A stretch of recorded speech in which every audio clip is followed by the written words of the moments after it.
আসসালামু আলাইকুম ওয়া রাহমাতুল্লাহি ওয়া বারাকাতুহু। ইন্নাল হামদালিল্লাহি নাহমাদুহু ওয়া নাস্তাঈনুহু ওয়া নাস্তাগফিরুহু ওয়া নাউযু বিল্লাহি মিন শুরুরি আনফুসিনা ওয়া মিন সাইয়্যাতি আ'মালিনা মান ইয়াহদিল্লাহু ফালা মুদিল্লা লাহু ওয়া মান ইউদ্লিলহু ফালা হাদিয়া লাহু। وأشهد أن لا إله إلا الله وحده لا شريك له وأشهد أن محمدا عبده ورسوله صلى الله عليه وعلى آله وأصحابه وبارك وسلم أما بعد আমরা আল্লাহ তাআলার দরবারে শুকরিয়া জানাই। আল্লাহ তাআলা আমাদেরকে এই সুন্দর মাহফিলে আসার তৌফিক দিয়েছেন, আলহামদুলিল্লাহ। এতক্ষণ আমার আসার আগে দীর্ঘ সময় আপনারা অত্যন্ত সুললিত সুন্দর আলোচনা শুনছিলেন। একটু আগেই সভাপতি সাহেব বলেছেন যে আমি আসলে ওয়াজ করতে পারি না, আমি কিছু কথা বলি। আর আপনারা জানেন সুন্দর মিষ্টি খাবার আস্তে আস্তে খেতে ভালো লাগে, আর তিতে খাবার চট করে গিলে ফেললেই সুবিধা। এজন্য আমি আমার তিতে কথাগুলোকে সংক্ষেপে বলার চেষ্টা করব। আমরা আল্লাহ তাআলার কাছে দোয়া করি যে কথাগুলো বললে শুনলে আল্লাহ তাআলা খুশি হন, যে কথাগুলো এই জীবনে আল্লাহ রহমত পেতে, আখিরাতের জীবনে আল্লাহ তাআলার কাছে নাজাত পেতে আমাদেরকে সাহায্য করবে, সেই কথাগুলো বলার এবং শোনার তৌফিক আল্লাহ তাআলা আমাদের দান করুন, আমিন। হাজিরিন, প্রথমেই আপনাদেরকে একটা প্রশ্ন করব, এই দুনিয়াতে সবচেয়ে সহজ কাজ কি? উত্তরটা আমিই দেব, কারণ এত মানুষ যদি সবাই উত্তর দিতে চান তাহলে তো সমস্যা হয়ে যাবে। আমি একটা বলি, আপনারা দেখেন রাজি হন কিনা। এই জীবনে মানুষের জন্য সবচেয়ে সহজ কাজ হলো আল্লাহ তাআলার ওলি হওয়া। অনেক দেরি হচ্ছে সুবহানাল্লাহ বলতে, কারণ দেরি হওয়াটা অযৌক্তিক না। আমার এই কথাটার সাথে অনেকেই একমত হতে পারছে না, কারণ আমরা তো এটাই জানি যে আল্লাহ তাআলার ওলি হওয়া খুব কঠিন কাজ, এটা ভয়ঙ্কর কঠিন কাজ।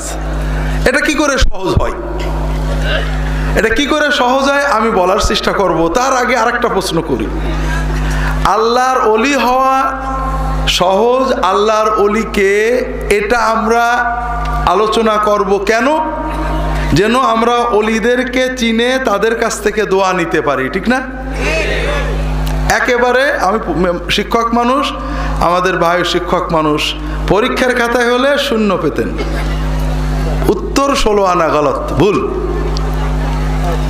আমরা ওলি চিনে দোয়া চাওয়ার জন্য আলোচনা করব না, আমরা নিজেরা ওলি হওয়ার আগ্রহে কি করে সহজে আমরা ওলি হতে পারি এই আগ্রহে ওয়াজ শুনতে চাই। রাজি আছেন তো? কোনটা আপনাদের পছন্দ, ওলি চিনে দোয়া চাওয়া না নিজে ওলি হওয়া? তো ভাইরা, তাহলে আমরা নিয়ত করি যে আল্লাহ তাআলার ওলি হওয়া যদি সত্যই সহজ হয় তাহলে আমরা আল্লাহর সবাই ওলি হব ইনশাআল্লাহ, ইনশাআল্লাহ।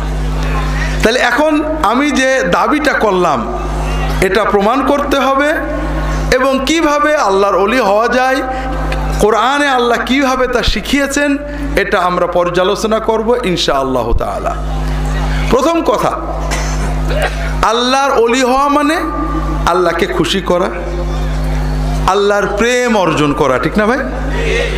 আচ্ছা বলেন তো, দুনিয়ার মানুষকে খুশি করা সহজ না কঠিন? সবাই মনে হয় এই ব্যাপারে একমত। মানে ভাই বলেন, বউ বলেন, স্বামী বলেন, বন্ধু বলেন, বস বলেন, নেতা বলেন, এই মানুষকে খুশি করা সহজ না কঠিন? আর আল্লাহ তাআলাকে খুশি করা খুবই সহজ। কেন? আল্লাহ নিজেই বলেছেন, ইযা তাকাররাবা ইলাইয়া আবদি শিবরান তাকাররাবতু ইলাইহি যিরাআন ওয়া ইযা তাকাররাবা ইলাইয়া আবদি মাশিয়ান তাকাররাবতু ইলাইহি হারওয়ালা। আমার বান্দা যখন আমার দিকে 1 বিঘত এগিয়ে আসে, তার মানে যুবক ছেলে নামাজ কালাম পড়ে না, আহা আমি আল্লাহর পথে একটু যাব, আজ থেকে ফরজ নামাজটা পড়ব। মহিলা নামাজ কালাম পড়ে না, অন্যায় করে, একটু আমি এগোবো। বয়স হয়েছে 60 বছর, নামাজ পড়িনি, অন্যায় করেছে, আজকে থেকে আমি অন্তত এই ভালো কাজটা করব। যখন কোনো আল্লাহর বান্দা বান্দি আল্লাহর দিকে এক বিঘত এগিয়ে যায়, আল্লাহ তাআলা নিজে বলছেন আমি ওই বান্দা বান্দির দিকে এক হাত এগিয়ে চলে যাই। যখন কোনো আল্লাহর বান্দা বান্দি আল্লাহ বলছেন আমার দিকে হেঁটে হেঁটে এগোই, 1 পা 2 পা ভয়ে ভয়ে, আল্লাহর পথে কি থাকা সহজ? নামাজটা পড়ি না রোজা থাক, দাড়িটা থাক নামাজটা ধরি, দাড়িটা রাখি ধূমপানটা বাদ দিই, পর্দাটা করি, স্বামীর সাথে ঝগড়াটা করতেই থাকি। যখন আল্লাহ তাআলার কোনো বান্দা বান্দি আল্লাহ তাআলার দিকে 1 পা 2 পা করে এগোতে থাকে, আল্লাহ তাআলা বলছেন আমি ওই বান্দা বান্দির দিকে দৌড়াতে দৌড়াতে এগোতে থাকি। তাহলে ভাইরা, আল্লাহর ওলি হওয়া সহজ না কঠিন? সহজ। এবার দ্বিতীয় বিষয় চিন্তা করেন, মানুষকে খুশি করা কঠিন, আর খুশি রাখা, খুশির কন্টিনিউশন সহজ না কঠিন? আরো কঠিন, ঠিক না ভাই? কত কষ্ট করেছি বউয়ের জন্য, বউকে খুশি করতে, মা ছাড়ছি, বাপ ছাড়ছি, ভাই ছাড়ছি, 15 বছর পর সেই বউ চলে যায়। ঘটে না এরকম? তবে পুরুষেরা তো এই আকাম করে না, না তাও করে। যে স্ত্রী তার জন্য তার মায় মা ছেড়েছে, বাপ ছেড়েছে, ঘর ছেড়েছে, বাড়ি ছেড়েছে, 15 বছর গোসাপ করেছে, ময়লা সাফ করেছে, ঘর ঝাড় দিয়েছে, রান্না করেছে, 15 বছর পরে স্বামী আর একটা বিয়ে করে নিয়ে আসে। ঘটে না? ঘটে না? তাহলে এইরকম বাবা মা ভাই বোন নেতা নেত্রী বন্ধু বান্ধব খুশি রাখা কঠিন, খুশি কন্টিনিউ করা আরো অনেক কঠিন, ঠিক না ভাই? আর আল্লাহ তাআলাকে খুশি রাখা, খুশি করা যত সহজ, খুশি রাখা আরো অনেক বেশি সহজ। কিভাবে? খুব ভালো করে বুঝুন। আপনার মাকে খুশি রেখেছেন, বসকে খুশি রেখেছেন, নেতাকে খুশি রেখেছেন, বউকে খুশি রেখেছেন, বান্ধবী বন্ধুকে খুশি রেখেছেন, একটু অন্যায় হলেই রেগে যায়, তাই না?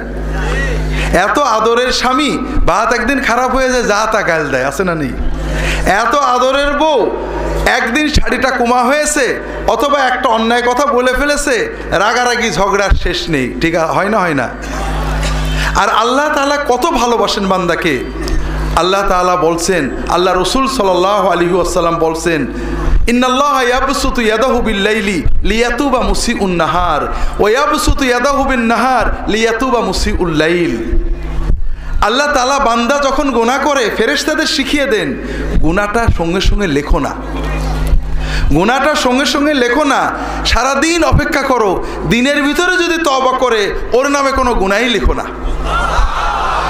আল্লাহ তাআলা রাত্রিবেলায় হাত বাড়িয়ে দেন, বান্দাকে বলেন যে বান্দা দিনের বেলায় গুনাহ করেছো, এখন গভীর রাত, কাউকে লাগবে না, তুমি তওবা করো।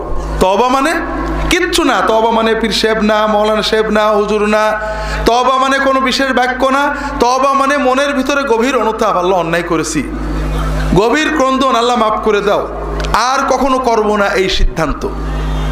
আল্লাহ বলেন বান্দা আমি এই হাতটা বাড়িয়ে রেখেছি, রাতের গভীরে একাকী, কেউ জানবে না, তুমি একটু মনের সিদ্ধান্ত নাও, আমার কাছে ক্ষমা চাও, তোমার সব গুনাহ ক্ষমা করে দেওয়া হবে। আল্লাহ তাআলা দিনের বেলায় হাত বাড়িয়ে রাখেন, বান্দা রাতের গভীরে পাপ করেছো, কেউ দেখিনি, আমি দেখেছি, এই আমি হাতটা বাড়িয়ে রেখেছি, তুমি আমার কাছে তওবা করো, মাপ চেয়ে নাও, আমি তোমার সব গুনাহ মাফ করে দেব। হাজিরিন, তাহলে আল্লাহ তাআলাকে খুশি করা সহজ না কঠিন? সহজ। আরো দেখেন, দুনিয়ার মানুষ সন্দেহ করে, ঠিক না বেঠিক? বউ স্বামী, বাবা মা, ভাই বোন, দলের নেতা, বন্ধু বান্ধবী, সবাই সন্দেহ করে, ঠিক না? সন্দেহের কারণেই সম্পর্ক নষ্ট হয়, ঠিক না বেঠিক? যে নেতার এতকাল খাটলেন, হঠাৎ নেতার কানে গেছে, আপনি বিরোধী নেতার কাছে গেছেন, কাট করে দিল, ঠিক না বেঠিক? হাজরিন, আল্লাহ তাআলা বান্দাকে সন্দেহ করে না, ঠিক না? কারণ আল্লাহ তো বান্দার সব জানেন। আল্লাহ বান্দার মনের কথা জানেন, আল্লাহ শুধু মনটা দেখতে চান। ইন্নাল্লাহা লা ইয়ানজুরু ইলা সুওয়ারিকুম ওয়া আমওয়ালিকুম ওয়ালাকিন্নাহু ইয়ানজুরু ইলা কুলুবিকুম ওয়া আমালিকুম। আল্লাহ তোমাদের দেহও দেখেন না, আকৃতিও দেখেন না, টাকা পয়সাও দেখেন না, আল্লাহ শুধু দেখেন তোমার মন আর তোমার কর্ম। কথা বুঝতে পেরেছেন? খুব ভালো করে বোঝেন ভাইরা। পরীক্ষার হলে গিয়েছেন, ভালো পড়েছেন, সব প্রশ্নের উত্তর জানতেন, কিন্তু পরীক্ষার হলে যে মাথা ঘুরে পড়ে গেছেন, 3 ঘন্টা শেষ, 4 ঘন্টা শেষ, পরীক্ষা লিখতে পারেননি, পাশ করবেন? কিন্তু আল্লাহর কাছে আপনি পাশ করবেন। মসজিদে বেরিয়েছেন, জামাতে নামাজ পড়বেন, যাচ্ছেন, পথে একটু স্লো হয়ে গেছে, মসজিদে যেয়ে দেখেন জামাত শেষ হয়ে গেছে, আল্লাহ রাসূল সাল্লাল্লাহু আলাইহি ওয়াসাল্লাম বলছেন আপনি 16 আনা সওয়াব পাবেন। আল্লাহু আকবার। আল্লাহ আপনার মন দেখেছেন, আপনার কাজে যতই ভুল হয়েছে, আপনি পারেননি বাধ্যতামূলক, আল্লাহ তাআলা আপনাকে পূর্ণ সওয়াব দান করবেন। একটা হাদিস শোনেন ভাইরা, আল্লাহ রাসূল সাল্লাল্লাহু আলাইহি ওয়াসাল্লাম বলছেন, তিরমিজি শরীফের হাদিস, অন্যান্য কিতাবের হাদিস, সহিহ হাদিস, আল্লাহ রাসূল সাল্লাল্লাহু আলাইহি ওয়াসাল্লাম বলছেন ইন্নামাদ দুনিয়া লিআরবা। এই দুনিয়াটা হলো 4 জন মানুষের জন্য।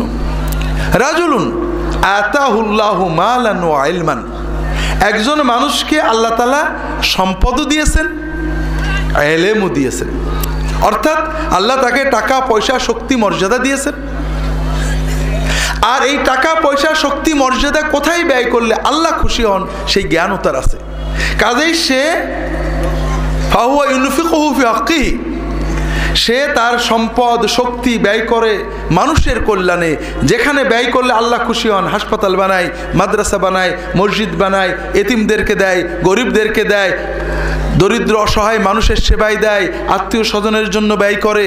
আল্লাহ যেখানে ব্যয় করলে খুশি হয় সেখানে ব্যয় করে। এই লোকটা সওয়াব পাচ্ছে না গুনাহ পাচ্ছে?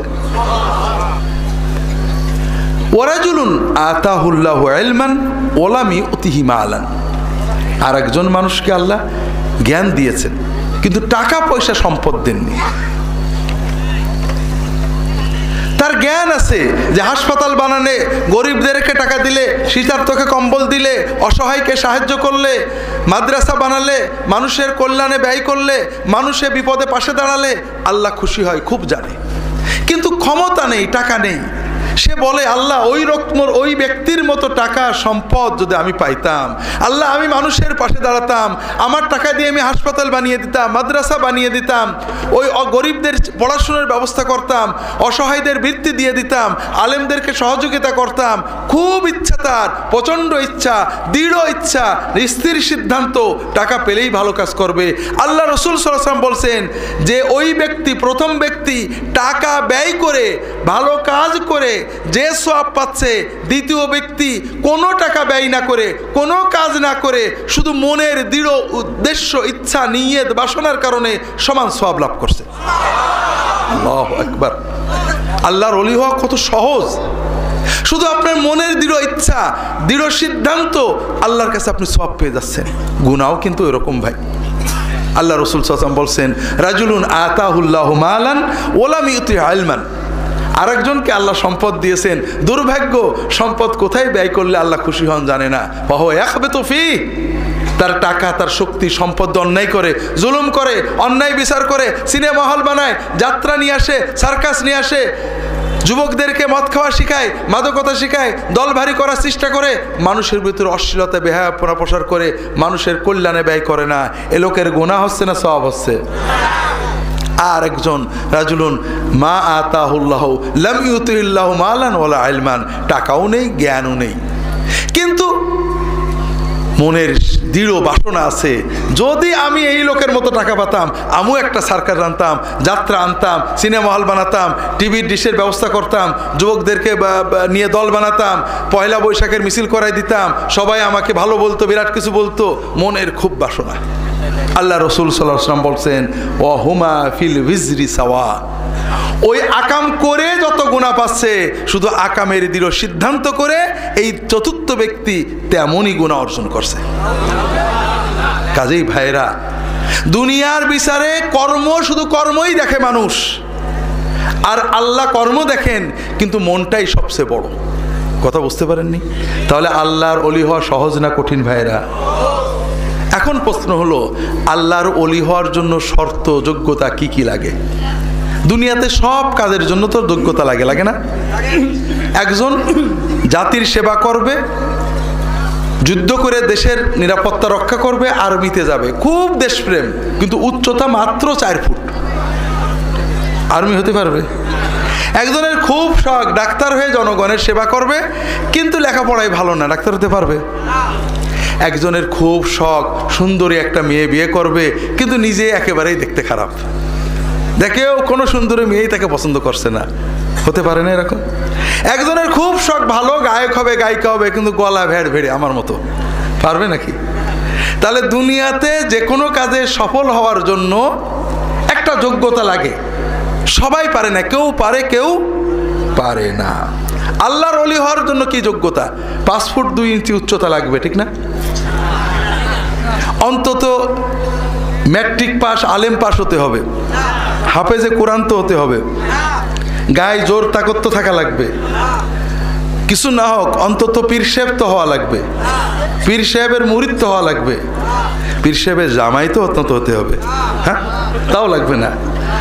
আল্লাহর ওলি হতে কোনো যোগ্যতা লাগে না। খুব ভালো করে সহজ বুঝুন, শিক্ষিত অশিক্ষিত, চোখ আলা কানা কান ওলা, বধির মুখ আলা বোবা, জ্ঞানী মূর্খ, নারী পুরুষ, প্রতিটি মানুষ সকল প্রকার গুণাগুণ ব্যতি রেখে, জ্ঞান আছে নেই, বুদ্ধি আছে নির্বোধ, নারী পুরুষ, লম্বা বেটে, খাটো কুজো, খোড়া নয়, সকল মানুষকে আল্লাহ যতটুকু যোগ্যতা দিয়েছেন তার ভিতরে যদি অন্তত ঈমানটাকে শুদ্ধ করে আর সাধ্যমতো আল্লাহর ইবাদতের চেষ্টা করে, ওই ব্যক্তি আল্লাহর পূর্ণ ওলি হয়ে যেতে পারে। খুব ভালো করে বুঝুন, আমি আব্দুল্লাহ জাহাঙ্গীর আরব দেশে পড়ছি, আরবি ভাষা আমার মাতৃভাষার মতো, অনেক বছর আরবিতে স্বপ্ন দেখছি, স্বপ্নের ভিতর আরবিতে ঝগড়া করছি, আমি খুব সুন্দর আরবিতে আল্লাহর কাছে দোয়া করছি। আপনি গ্রামের মূর্খ মানুষ, কোনো আরবি জানেন না, এলাকার নওগাঁর এই পেতনি পত্নীতলার নিজস্ব আঞ্চলিক ভাষায় আল্লাহর কাছে কিছু বলছেন, আমার তো সব বেশি হচ্ছে, ঠিক না? না, এখানে কোন ভাষায় বলেছি এটা বড় নয়, কতটুকু আবেগে, কতটুকু মনের আবেগ দিয়ে, চোখের পানি দিয়ে বলেছি, আল্লাহ কিন্তু ওইটা দেখেছেন। কথা বোঝেননি? কাজে আমার সে আপনার সওয়াব অনেক বেশি হতে পারে। আল্লাহর ওলি হওয়া সহজ না কঠিন ভাইয়েরা? লম্বা বলা যাবে না, তবে আমার অনুরোধ ভাইয়েরা, জীবনে আরেকটা জিনিস বোঝেন, আমাদের এই জীবনে অনেক কাজ করি আমরা, কারোর লক্ষ্য উদ্দেশ্য এমপি হওয়া, কারোর লক্ষ্য উদ্দেশ্য বড় ডাক্তার হওয়া, বড় লোক হওয়া, অনেক উদ্দেশ্য আছে, আমরা অনেক কিছু করি, কিন্তু আবার সব কিছু রেখেই চলে যেতে হয়, ঠিক না? আর একটা জিনিস বোঝেন, দুনিয়াতে কেউ আপন হয় না। যে বউ আপন, 2 ঘন্টা আপন থাকেতে 4 ঘন্টা ঝগড়া করে, আছে না নেই? যে ছেলে আপন, সে 2 ঘন্টা কথা শুনে তো 4 ঘন্টা কথা শুনে না, ঠিক না বেঠিক? যে ভাই আপন, সে ভাই 2 ঘন্টা আপন আর 2 ঘন্টা পর। যে বাবা আপন, যে সবচেয়ে আপন মা আপন, সেও দেখা যাচ্ছে আরেক ভাইয়ের কথা শুনে পর হয়ে যায়, হয় না? হয় না হাজেরিন? দুনিয়াতে কেউ 16 আনা আপন হয় না। আমাদের এই জীবনটা পরকে আপন করার, মানুষকে খুশি করার জন্য একটা সংগ্রাম। ছোটবেলায় বাবা মাকে খুশি করার চেষ্টা করেছি, পারিনি, কত মারছে, ঠিক না বেঠিক? বড় হয়ে বান্ধবীদের বন্ধুদের খুশি করার চেষ্টা করছি, থাকেনি, ঠিক না বেঠিক? বিয়ে করে বউকে স্বামীকে খুশি করার চেষ্টা করেছি, 16 আনা কখনোই হয়নি, ঠিক না বেঠিক? কর্মক্ষেত্রে, জীবনে, সব জায়গায় আমরা 12 আনা ব্যর্থ, যদি 4 আনা সফল হইও, ঠিক না বেঠিক? একজনই আছেন যাকে আপন করলে তিনি কখনো পর হন না, তিনি কে? আল্লাহ। আল্লাহকে আপন করতে পারলে সব সময় আল্লাহকে সাথে পাবেন। যদি আল্লাহকে আপন করে নিতে পারেন, আপনার বিপদে আপদে কষ্টে দুঃখে সব সময় মনে হবে আল্লাহ আপনার সাথেই রয়েছে। যে বেদনা কারোর কাছে বলা যায় না, বউয়ের কাছে বলা যায় না, মায়ের কাছে বলা যায় না, যে আনন্দে কাউকে শরীক করা যায় না, যদি আল্লাহকে আপন করতে পারেন, সেই আনন্দে আল্লাহকে শরীক করতে পারবেন, সেই বেদনার কথা আল্লাহর কাছে বলে বুকটাকে হালকা করতে পারবেন। কথাকে বুঝতে পেরেছেন? কাজেই ভাইরা, আসেন না সবাই নিয়ত করি যে এত সহজ কাজ আমরা নিয়ত করলাম, আল্লাহ আমার বাকি জীবন যতটুকু আছে, একদিন হোক আর 100 বছর হোক, আমি তোমার ওলি হওয়ার চেষ্টা করব। আল্লাহ তাআলা সকলের নিয়ত কবুল করে নিন, আমিন। এখন প্রশ্ন হলো, আল্লাহর ওলি হতে কি লাগবে? কোরআন কারীমের দুটো আয়াত আমি আলোচনা করার চেষ্টা করব। আল্লাহ তাআলা তৌফিক দান করুন, আমিন। আল্লাহ তাআলা ওলির পরিচয় দিয়েছেন। দুর্ভাগ্যবশত বাংলাদেশের মানুষ আমরা কিন্তু ওলি আল্লাহদের খুব ভক্ত, ঠিক না বেঠিক? এটা বাস্তব, কারণ ওলি আল্লাহরাই এদেশে দিন এনেছেন। ওলি আল্লাহদের ভক্ত হওয়া, মহব্বত করা খারাপ জিনিস না, কিন্তু সমস্যা হলো অলিকে কিভাবে চিনব? অলির চিহ্ন কি? যে ব্যক্তির পাগড়িটা খুব সুন্দর সে অলি, ঠিক না? তালি মনমোহনরা সিং সেও তো বড় অলি, ঠিক না? যার জুব্বাটা খুব সুন্দর সে আল্লাহর অলি, ঠিক না? তাহলে তো ইন্ডিয়ার সাই বাবা আর খ্রিস্টানদের পোপ সেও আল্লাহর অলি হয়ে যেত। কথা বুঝতে পারেননি? যার দাড়িটা খুব বড় সে আল্লাহর অলি নাকি? তাহলে তো রবীন্দ্রনাথ ঠাকুর আল্লাহর অলি হয়ে যেত। কথা বোঝেননি? যে অলৌকিক কাজ দেখাতে পারে, যে ফু দিলে বোতল ফেটে যায়, কাছে গেলে মনের কথা বলে দেয়, নাম বলে দেয়, যে দোয়া দিলে রোগ ব্যাধি সেরে যায়, সে তো আল্লাহর ওলি, ঠিক না? তাহলে ভাইরা, ইন্ডিয়াতে শত শত সাধু আছে, শত শত সাই বাবা আছে, এরা সব আল্লাহর মহা ওলি হতো। একবার আশীর্বাদ করলে মন্ত্রী হয়ে যায়, গেলেই বলে দেয় তোর এই রোগ, তুই ওই কাজ কর। ওরা তো আল্লাহর ওলি, ঠিক না? হাজরিন, এই জায়গায় বড় ফিতনা, বড় সমস্যা। বাংলাদেশের মানুষ এখানেই ঠকে গেছে। অলিকে মহব্বত করে, অলি কিভাবে চিনতে হয় চেনে না। কারণ এই না চেনার কারণ ভাইরা, ছোট্ট একটা কথা না বললেই নয়, সবাইকেই বলতে হয়। কারণ আমরা মুসলমান, দিনের অনেক আবেগ আছে। দেখেন কত মানুষ আপনারা দিন শুনতে আসছেন, তাফসিরুল কোরআন শুনতে আসছেন, বছরে একবার লক্ষ লক্ষ টাকা খরচ করে, কিন্তু এই কোরআনটা আপনারা সবাই পড়েছেন তো? সবাই পড়েছেন? কোরআন পড়েছেন তো সবাই? কোরআন তরজমা সবাই পড়েছেন? হাজরিন, জান্নাতটা কার? আল্লাহ তো তার জান্নাতকে ফুরফুরার পীর সাহেবকে আপাতত লিজ দিয়েছেন, ঠিক না? দেননি? তবে অন্য কোনো পীরকে তো লিজ দিয়েছেন, না হলে মৌলানা সাহেব কোনো দলের নেতাকে তো লিজ দিয়েছেন। জান্নাতটা কার? আর কোরআনটা কার? আল্লাহর কোরআন পড়বেন না, বুঝবেন না, আল্লাহর জান্নাতে যাবেন, এটা বড় কঠিন।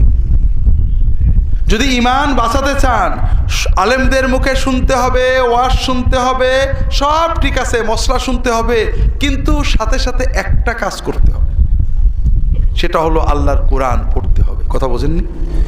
কোরআন না পড়ার কারণে হুজুরেরা আমাদের একবার এই কান ধরে টানে, আর একবার এই কান ধরে টানে, যে যা বলে আমরা দৌড়াই। আল্লাহ তাআলা কোরআনের প্রথম আয়াতে প্রথম কথা কি নাজিল করেন? ইকরা, ইকরা বিসমি রাব্বিকাল্লাযী খালাক। ইকরা মানে শোনো, ঠিক না? পড়ো। আমরা কি পড়ে মুসলমান না শুনে মুসলমান? আল্লাহ বললেন পড়ে মুসলমান হও, পড়ো পড়ো পড়ো। আমরা মারা যাওয়ার পরে ফেরেশতারা আমাদের 3টে প্রশ্ন করবে, জানেন তো? মার রব্বুকা, ওমা দীনুকা, ওমান নাবিয়ুক। তোমার রব কে, তোমার দিন কি, তোমার নবী কে? যে প্রশ্নের উত্তর দিতে পারবে না সে বলবে হা হা লা আদরি সামিআতুন নাস ইয়াকুলুনা শাইআন ফাকুলতু। হাই হাই, আমি তো জানি না, আমি মানুষদেরকে শুনতাম কি জন্য বলতো, আমিও শুনে শুনে বলতাম, কিন্তু এখন তো মনে পড়ছে না। এই লোক শোনাউল্লাহ না পড়াউল্লাহ? শোনাউল্লাহ না পড়াউল্লাহ? আর যে পাশ করবে তাকে ফেরেশতারা 4 নম্বর প্রশ্ন করবে। খুব খেয়াল করেন, কিন্তু প্রশ্ন কিন্তু 3টে না, 4টে।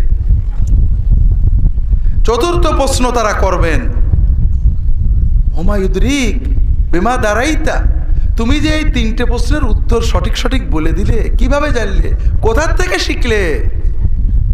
ওই ব্যক্তি উত্তর দেবে, কি উত্তর দেবে? রাসূল সাল্লাল্লাহু আলাইহি ওয়াসাল্লাম বলে দিয়েছেন, ক্বারাআতু কিতাবাল্লাহ ওয়া সাদ্দাকতু আয়াতিহি ওয়া সাদ্দাকতু রাসূলাল্লাহ। আমি আল্লাহর কিতাব পড়েছিলাম, ক্বারাআতু পড়েছিলাম, আল্লাহর কিতাবের ভিতরে আল্লাহ আয়াতগুলোতে যা যা বলেছেন আমি সত্য বলে বিশ্বাস করেছিলাম, অর্থাৎ পড়েছিলাম, বুঝেছিলাম, আল্লাহ যা যা বলেছে সত্য বলে মেনে নিয়েছিলাম। অন্য রেওয়ায়াতে আল্লাহর নবীর কথাগুলোকে সত্য বলে মেনে নিয়েছিলাম, এই জন্য আমি উত্তর দিতে পেরেছি। এ লোক পড়া উল্লাহ না শোনা উল্লাহ? এ লোক পড়া উল্লাহ না শোনা উল্লাহ? তো ভাই কোন দলে যাবেন জানি না, আমার বড় ভয় হয় শুধু শোনা উল্লাহ হয়ে ভাইয়েরা নাজাত পাওয়া যাবে কিনা আল্লাহই ভালো জানেন। আল্লাহ আপনার অন্তর জানেন, চেষ্টা জানেন, সাধ্য জানেন। আপনি সাধ্য মতো চেষ্টা করলে আল্লাহর কাছে পেয়ে যাবেন। কিন্তু যদি আল্লাহ দেখেন যে আমার বান্দা অবহেলা করে, তাহলে কি করবেন? হাজরিন, আল্লাহর দিন খুব সহজ। আমি লম্বা করতে পারবো না, অনেকগুলো বিষয় রয়েছে, শুধু একটুই বলবো ভাইরা, আমি আপনাদেরকে আমার লেখা বই পড়তে বলছি না। কার বই পড়তে বলছি? সবার ব্যাপারে মতভেদ আছে, কোরআনের ব্যাপারে মতভেদ আছে। কোরআন আমরা পড়ি না, কোরআন সহি পড়া শিখবেন, শুধু তেলাওয়াত করবেন না, তরজমাও পড়বেন। কোরআনের আরবি বুঝে কোরআন বোঝাটাই হলো উচিত। যখন আরবি জানবেন না, কোনো ভালো আলেমের কাছে যে দর্শে কোরআন শিখবেন, অথবা কোনো ভালো আলেমের অনুবাদ, তরজমা, তফসির নিয়ে পড়ে পড়ে পড়ে পড়ে কোরআনের অর্থ বোঝার চেষ্টা করবেন। বুঝতে পেরেছেন তো? আল্লাহ কোরআন কারিমে বলেছেন, আল্লাযীনা আতাইনাহুমুল কিতাবা ইয়াতলুনাহু হাক্কা তিলাওয়াতি উলাইকা ইউমিনুনা বিহি। যাদেরকে আমি কিতাব দিয়েছি তারা এই কিতাব হক তেলাওয়াত করে। হক তেলাওয়াত অর্থ হাদিস শরীফে এসেছে, বুঝে তেলাওয়াত করে, হৃদয় দিয়ে অনুভব করে তেলাওয়াত করে। আল্লাহ তাআলা বলছেন এরাই হলো সত্যিকারের ঈমানদার। কথা বোঝেননি? তাহলে কোরআনের হক তেলাওয়াত মানে বুঝে তেলাওয়াত করা, আর না বুঝে তেলাওয়াত করা তাহলে কি তেলাওয়াত? হাই হাই, কথা বলেন না কেন? না বুঝে তেলাওয়াত করা কি তেলাওয়াত? না হক তেলাওয়াত। বুঝে তেলাওয়াত যদি হক তেলাওয়াত হয়, তাহলে না বুঝে তেলাওয়াত না হক তেলাওয়াত। তারপরও আপনি সাধ্যের ভিতরে চেষ্টা করেছেন, বোঝেননি, আল্লাহ আপনাকে পুরো সওয়াব দেবে। কিন্তু আপনি চেষ্টা করেননি, তাহলে তো মুশকিল। একজন মানুষ আমার কাছে আসছে, হুজুর আমি রিক্সা চালাই, গরিব মানুষ, জামা টামা থাকে না, টুপি থাকে না, নামাজ রুখতে হয়, টুপি ছাড়া জামা ছাড়া নামাজ পড়লে কি হবে? আমি কি বলবো ভাই? হবে। ওই লোকটা বললো আলহামদুলিল্লাহ, জীবনেও আর টুপিও কিনবো না, জামাও কিনবো না। এইবার কি হলো? এইটা কিন্তু ঠিক হলো না। তা আপনি কোরআন বোঝেন না, আপনি পড়বেন না? পড়বেন। আপনি চেষ্টা করেছেন, আপনার সাধ্যের ভিতরে যতটুকু করেছেন ওটাই হবে। কিন্তু যদি আপনি না বুঝে পড়াটাকেই পূর্ণ পড়া মনে করেন, জীবনে আর বুঝবই না, তাহলে তো আল্লাহকে ধরা খেয়ে যাবেন ভাইরা। আমরা অনেকে ওলামায়ে কেরামু কোরআন বুঝে পড়াকে ভয় পান, কোরআন বুঝে পড়ে ভুল শেখে কিনা। হাজরিন, অনেকে বলেন কোরআনের তফসির পড়তে 19 রকম এলেম লাগে। শুনেছেন নাকি এরকম কথা? শুনেছেন? তাহলে ভাইয়েরা, যেটা বলছিলাম ভাইয়েরা, কোরআনের তফসির পড়তে 19 রকম এলেম লাগে, তাহলে কোনো বই পড়া যায় না। হাদিস মুহাদ্দিস হতে 17 রকম এলেম লাগে, ফকিহ হতে 30 রকম এলেম লাগে, ওয়াইজ সুফি হতে, পীর হতে 30 রকম এলেম লাগে। তাহলে আপনারা ইহয়া উলুমুদ্দিনের তরজমা পড়তে পারবেন না, বেহেশতি জওহরও পড়তে পারবেন না, হারাম। ফাজাইলে আমল পড়তে পারবেন না, হারাম। মুনতাকাবুল হাদিস পড়তে পারবেন না, হারাম। রিয়াদুস সালেহিন পড়তে পারবেন না, হারাম। যদি তফসির করা আর তফসির পড়া এক হয়, তাহলে সব বই পড়াই তো আরাম হয়ে যাবে। কথা বোঝেননি? তফসির করার জন্য এলেম লাগে, মুহাদ্দিস হওয়ার জন্য এলেম লাগে, ফকিহ হওয়ার জন্য এলেম লাগে, সুফি হওয়ার জন্য এলেম লাগে।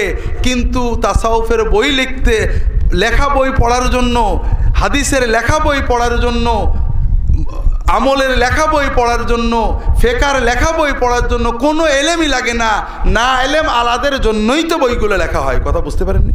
বড় কষ্ট লাগে ভাইয়েরা, আমরা মানুষদেরকে কোরআন থেকে সরিয়ে নিতে চাই। এর কারণ অন্য কিছু না। যখন কেউ কোরআন পড়ে তখন আলেমদেরকে নানা রকম প্রশ্ন করে। আমাদের সমাজে আলেম ওলামারা নির্যাতিত, নিপীড়িত, নিগৃহীত, বঞ্চিত। গরিব মানুষ বেতন পায় 5,000 টাকা, ইমামতি করে, গায়েল শোনে, সব জায়গায় বই পড়ার সুযোগ পান না, গবেষণার সুযোগ পান না। যদি মুসল্লি এসে উল্টো পাল্টা প্রশ্ন করে, উনি পড়বেন কোথায়? বকা দিয়ে দেন, কেন এইসব পড়ো, তুমি কি সব নাসেক মানসুক জানো নাকি? কথা বুঝতে পেরেছেন? ওলামায়ে কেরাম অনুরোধ করব, এটা 100 বার ঠিক, ওলামায়ে কেরাম মাজলুম, কিন্তু তাই বলে আপনার দ্বারা যেন দিনের ক্ষতি না হয়। আপনি উত্তর দিতে না পারলে বলবেন যে ভাই ঠিক আছে, আপনি কোরআনের তরজমা পড়েছেন ভালো, এর উত্তরটা আমি আমার উস্তাদদের আলেমদের থেকে জেনে আপনাকে পরে জানাবো। অথবা বলেন অমুক আলেমের কাছে যান। মানুষদেরকে কোরআন পড়তে, কোরআন বুঝতে আপনি বাধা দেবেন না ভাইয়েরা। উলামায়ে কেরামের কাছে যেতে হবে, কিন্তু এই লক্ষ লক্ষ মানুষ কেন গোমরা হয়ে যাচ্ছে আমার বড় ভয় লাগে। আমাকে অনেকে বলেন হুজুর কোরআন পড়ে গোমরা হয়ে যাবে, নাউজুবিল্লাহ। এই যে সমাজের লক্ষ লক্ষ মানুষ শিরকে ডুবে আছে, বিদআতে ডুবে আছে, পাপে ডুবে আছে, বেপরদা চলছে, জেনা ব্যভিচার করছে, মদ খাচ্ছে, সুদ খাচ্ছে, কবরে সেজদা করছে, পীরের সেজদা করছে, দিনের নামে শিরিক কুফর করছে, এরা কোরআন পড়ে করছে না পড়ে করছে? ভাইরা, কোরআন পড়ে কেউ এইসব করে না। কোরআন পড়ে খুব কম লোকই ভুলভাল করে, অধিকাংশ মানুষই ভালো হয়ে যায়। কথা বলেন না? এখন কেউ যদি বলে মাদ্রাসায় পড়ে অমুক লোক চোর হয়েছে, 100 জনের ভিতর 2 জন লোক খারাপ হয়েছে, কাজেই মাদ্রাসায় পড়া যাবে না, কথা কি ঠিক হবে ভাইরা? কেউ যদি বলে দাড়ি রেখে অমুক লোক অন্যায় কাজ করেছে, কাজে দাড়ি মানি রাখা যাবে না, এটা কি ঠিক হবে ভাইরা? না।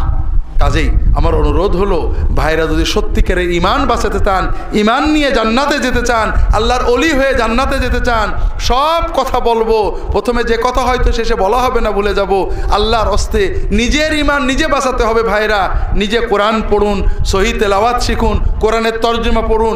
না পড়তে পারলে যদি আপনারা নিরক্ষর হন, মসজিদের ইমাম সাহেবকে মাসে 200 টাকা, 300 টাকা, 500 টাকা দেবেন, যে সপ্তাহে অন্তত 1 দিন 2 দিন অথবা প্রতিদিন ইশার পরে, মাগরিবের পরে, জোহরের পরে, ফজরের পরে 10 মিনিট, 15 মিনিট, 20 মিনিট মাআরিফুল কোরআন, তাফসিরে তাওজিহুল কোরআন, কোনো ভালো আলেমের লেখা তফসির, তুমি শুধু কোরআনের আয়াত পড়বে আর তফসিরটা পড়বে, নিজের থেকে কিছু বলবে না। বাইরে একটু দেখেন না, 1 বার 2 বার কোরআন তরজমা পড়ুন অথবা শুনুন, দেখবেন ইমান পাল্টে গেছে, তাকওয়ায় আপনার অন্তর লাল হয়ে গিয়েছে, রঙিন হয়ে গিয়েছে, আল্লাহর বেলায়েত আপনি এমনিই পেয়ে যাবেন। আল্লাহ রসুল সাল্লাল্লাহু আলাইহি ওয়াসাল্লাম বলছেন, ইন্না হাযাল কুরআন শাফিউন মুশাফফা ওয়া মাহিলুন মুসাদ্দাক, ফামান জাআলাহু আমামাহু কাদাহু ইলাল জান্নাহ ওয়া মান জাআলাহু খালফাহু কাদাহু ইলান নার, আও কামা ক্বালা সাল্লাল্লাহু আলাইহি ওয়াসাল্লাম। এই কোরআন যার জন্য শাফাত করবে, আল্লাহ তার শাফাত শুনবেনি, আর যার বিরুদ্ধে বিবাদী হবে তার আর রক্ষা নেই। কেউ যদি এই কোরআনকে সামনে রাখে, কোরআনের তালেবে ইলম হয়, কোরআনের মুরিদ হয়ে যায়, কোরআনের অনুসারী হয়ে যায়, এই কোরআন তাকে জান্নাতে নিয়ে যাবেই। আর কেউ যদি কোরআনকে পিছনে ফেলে রাখে, কোরআনকে মটকাই তুলে রাখে, কোরআনকে সামনে না রাখে, এই কোরআনের সাথে যদি বেয়াদবি করে, কোরআন তার বিরুদ্ধে গেলে তার আর বাঁচার উপায় থাকবে না। তো ভাইয়েরা, আমরা অনেক সময় বলি যে আমি অমুক হুজুরের মুরিদ, আমার হুজুর যদি জান্নাতে যায় আমিও যাব, এরকম বলে নাকি? হলে, তাই না? আমি একবার এক ওয়াজের মাহফিল, এরকম একটা বড় ওয়াজ মাহফিলে, কোথায় জন্য চট্টগ্রাম না কোথায়, এরকম বলছে আমাদের দাদা হুজুর যদি জান্নাতে আমিও যাব। এই কোণে এক যুবক বসেছিল, সে ছোট্ট করে বলছে, হুজুর আপনার দাদা হুজুর জান্নাতে গেছে, দেখে আইছেন তো? কথা বোঝেননি? অমক হুজুর, অমক পীর, অমক মৌলানা, অমক মুর্শিদ জান্নাতে গেছে, দেখে আসছেন নাকি? কি করে বললেন? ইমাম আবু হানিফা রাহমাতুল্লাহ আলাইহি তার লেখা ফিকহুল আকবর বইটার অনুবাদ এবং ব্যাখ্যা এখানে পাবেন। তিনি তার এই ফিকহুল আকবর বইয়ে এবং ইমাম তাহাবি রাহমাতুল্লাহ আলাইহি তার আল আকিদা তাহাবিয়া বইয়ে স্পষ্ট লিখেছেন, যার নাম কোরআনে নেই অথবা যার নাম কোনো হাদিসে স্পষ্ট নেই, কোরআন বা হাদিসে যাকে জান্নাতি বলে, আল্লাহর ওলি বলে সাক্ষ্য দেওয়া হয়নি, এই রকম কোন মানুষকে আল্লাহর ওলি বলা তো দূরের কথা, জান্নাতে যাবে এই কথাও নিশ্চিতভাবে বলা যাবে না। কিন্তু এই কোরআন যে জান্নাতে যাবে এ ব্যাপারে কি সন্দেহ আছে? তাহলে আসেন না কোরআনকে ধরি। আর আল্লাহর হাবিব, আল্লাহর খলিল মুহাম্মদ রাসূলুল্লাহ তিনি বলছেন কোরআনকে ধরলে জান্নাতে নেবেই। এরপরও কি সন্দেহ থাকে? আপনারা অনেক সময় মনে করেন যে কোরআন ধরা কঠিন, হুজুর ধরা সহজ, ঠিক না? আমি আল্লাহর ওলি হওয়ার আয়াত এবং হাদিস বলবো, তার আগে একটা মজার কথা মনে পড়লো, না বললে পরে ভুলে যাব। আমাদের দেশে অনেক মানুষ আছেন যারা বলেন নামাজ না পড়লে কি হয়, ইমান ঠিক আছে, বলে না? আছে, মাশাআল্লাহ। হ্যাঁ, আর আমি আপনাদের মারেফতের ভেদ বলি, নামাজ পড়ে না ইমান ঠিক আছে এই রকম মুসলমান বাংলাদেশে যত বেশি হবে আমাদের হুজুরদের তত লাভ। এই জন্য আমরা যতই বলি নামাজ পড়ো বাবার, নামাজ পড়ো, এটা আমাদের মুখের কথা। দেখবেন বেনামাজির মরে গেলে দাওয়াতে চলে যাই, বেনামাজির জানাজা পড়াই, দুবাই মাশাআল্লাহ জান্নাতুল ফেরদৌসে পৌঁছে দিই। ঠিক আছে না? ঠিক আছে। কারণ নামাজ পড়ে না এই রকম মুসলমান বেশি থাকলে আমাদের লাভ। কি করে? একটু ভেদের কথা শিখে নেন। নামাজ পড়ে না ইমান ঠিক আছে, তার মানে সে বোঝে যে বিপদ আপদ আল্লাহ দেয়, আল্লাহই কাটায়, কিন্তু নামাজ কালাম জানে না। ওর যখন কোনো বিপদ হয়, ছোট বিপদ বড় বিপদ, গরুর অসুখ, ছেলের অসুখ, স্বামীর অসুখ, মামলা মকদ্দমা, রোগ ব্যাধি, মাথা ব্যথা, কষ্ট হয়, ও আল্লাহর কাছে দোয়া করতে জানে, নামাজ কালাম জানে না। ও তখন কি করে? 200 টাকা 500 টাকা, একটা মুরগি 2টো ছাগল নিয়ে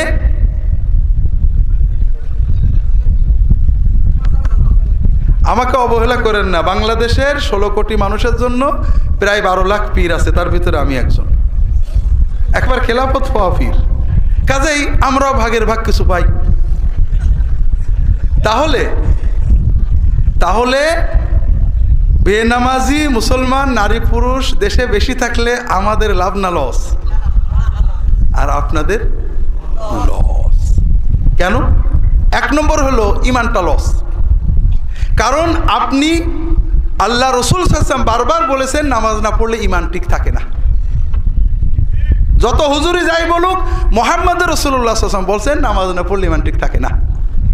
2 নম্বর কথা হলো আরো ইমান যাওয়ার অন্য কারণ আছে। বিপদে পড়লে কার ডাকতে হয়? আপনি বিপদে আল্লাহকে না ডেকে মনে করেন অমুকের কাছে গেলেই বোধহয় বিপদ কেটে যাবে, এটাও ইমান নষ্ট হওয়ার একটা কারণ। তাহলে আপনি প্রথমে ইমানটা নষ্ট করলেন, হারালেন। 2 নম্বর, আপনার টাকা, ছাগল, গরু হারালেন। ওইটা নিজের বাড়িতে বাচ্চা কাচ্চা নিয়ে জবাই করে খাইলে, বিক্রি করে টাকা দিয়ে খাইলে আপনার লাভ হতো না? আমার দিয়ে দিলেন, আমার তো এমনিই চর্বি অনেক। তাহলে 2টো লস গেল। কয়টা লস গেল? 3টে লস হলো। যে জন্য গেলেন সেটাও হয় না।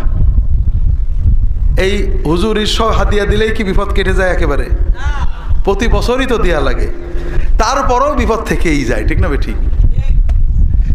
হ্যাঁ, বিপদ কাটে, সবারই কাটে। ওই মা কালীর মানতও যে করে তারও কাটে, ও যে দরগায় মানত করে তারও কাটে, যে কিছুই করে না তারও কাটে। না কাটে না? কারণ মানুষ যখন মনের আবেগে ডাকে, শিরিক করলেও আল্লাহ দোয়া কবুল করে, আল্লাহ কোরআনে বলেছে। তবে শিরকের জন্য তাকে শাস্তি পেতে হয়। তাহলে লস কয়টা হলো? 3টে। ইমান লস হলো, টাকা পয়সা লস হলো, বিপদ রয়েই গেল। হাজরিন, আর যদি নামাজ পড়তেন, আল্লাহ রসুল সাল্লাল্লাহু আলাইহি ওয়াসাল্লাম বলছেন, আকরাবু মা ইয়াকুনুল আবদু মিনাল্লাহি ওয়া হুয়া সাজিদ ফাআকসিরু ফীহি মিনাদ দুআ ফাইন্নাহু কামিনুন আইয়ুস্তাজাবা লাকুম।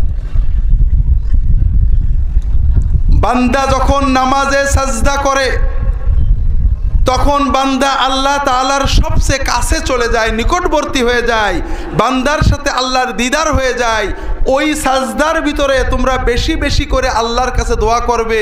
নামাজের সাজদার ভিতরের দোয়া আল্লাহ কবুল করার সম্ভাবনা খুবই খুবই বেশি। কাজেই যে মানুষ নামাজ পড়তে পারে, নামাজে আল্লাহকে ডাকতে পারে, নামাজ পড়ে আল্লাহর কাছে দোয়া করতে পারে, ওর কোনো বিপদ থাকে না।